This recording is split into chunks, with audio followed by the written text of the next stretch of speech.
Olá, bendito! Você já deve ter conhecido aquele tipo de cristão cheio de grandes e boas ideias, mas que, se não lhes for permitido colocá-las em prática, ficam de mau humor, zangados com Deus e o mundo. Mas Davi, quando teve sua proposta rejeitada por Deus, ele achou melhor não murmurar nem reclamar. Este é o nosso assunto de hoje. Então, pegue a sua Bíblia e vamos lá!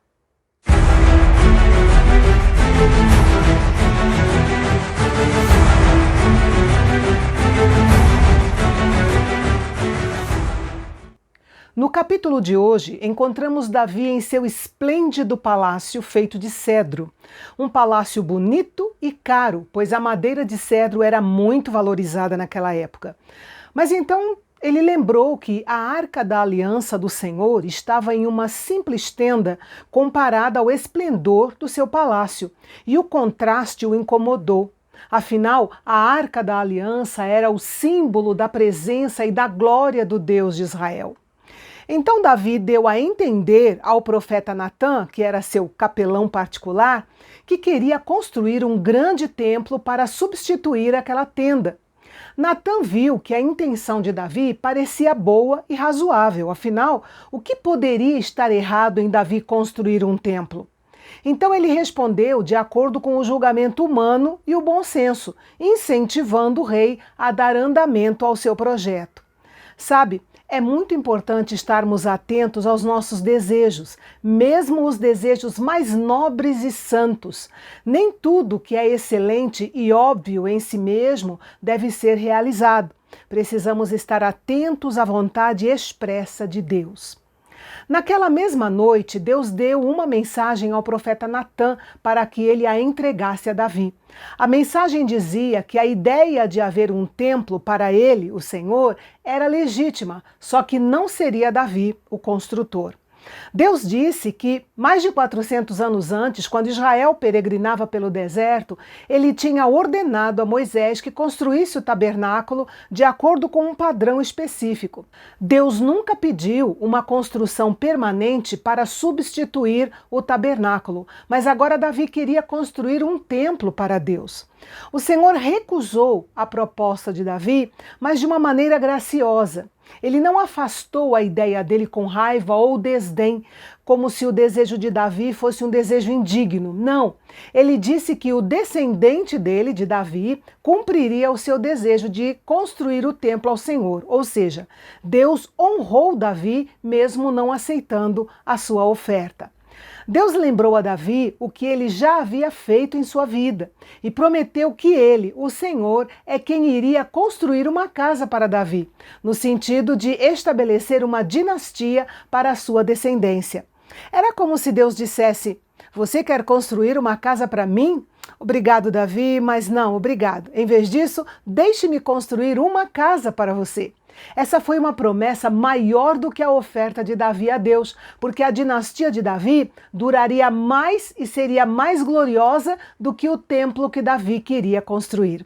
A família de Davi governou Israel por mais de 4 séculos e continua até hoje no âmbito espiritual através de Jesus.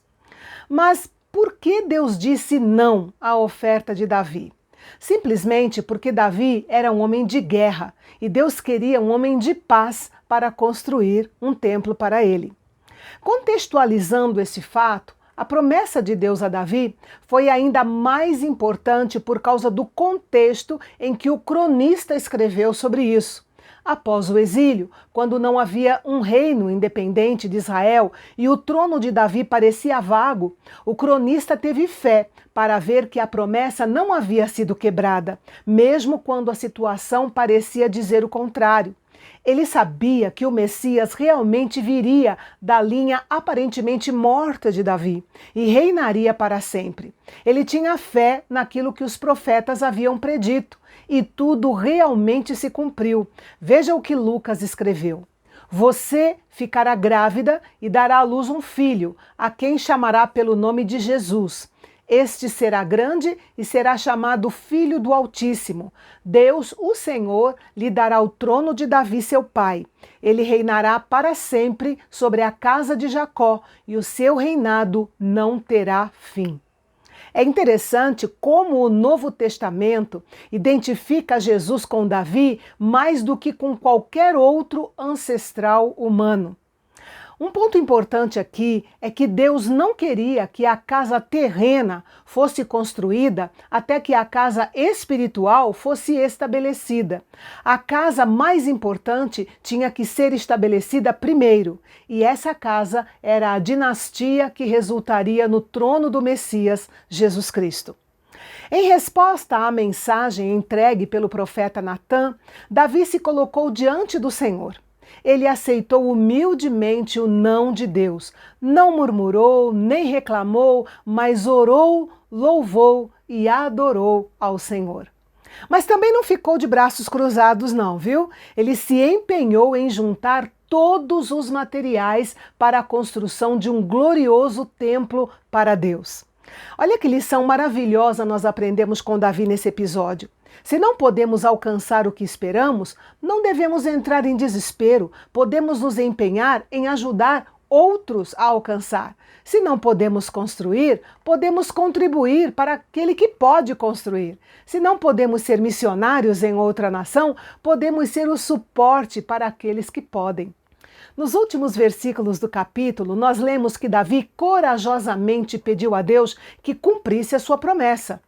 Essa não foi uma oração passiva que dizia, ok, Deus, faça o que o Senhor quiser, eu realmente não me importo, o que o Senhor fizer, para mim tá bom. Mas foi uma oração ousada que dizia, Deus, o Senhor prometeu, agora eu confio em Ti para cumprir grandiosamente e para ser fiel à Tua palavra. Dificilmente existe uma posição mais bela, forte ou segura do que colocar o dedo em alguma promessa da palavra divina e reivindicá-la com fé. Davi sabia que Deus era Deus e que sua promessa era verdadeira. Nós também podemos nos apropriar da promessa de perdão, podemos nos apropriar da promessa da paz, podemos nos apropriar da promessa da orientação para as nossas vidas, podemos nos apropriar da sua promessa de crescimento, podemos nos apropriar da sua promessa de ajuda e muitas outras promessas. Enfim, este capítulo nos ensina que trabalhamos juntos com equipes espirituais, cada qual contribuindo com a sua parte. Damos continuidade às missões iniciadas por aqueles que já morreram e outros continuarão as missões que tivermos deixado de fazer. O esforço de equipe ocupa geração após geração, século após século, e assim é construída a casa espiritual da qual Deus é o supremo arquiteto. E o próximo capítulo traz o registro das guerras e grandes conquistas de Davi. Um verdadeiro herói que lutou as guerras do Senhor e do seu povo. Vale a pena conferir amanhã aqui no canal Bendito, o canal de Fala Fácil, onde a teologia é para todos.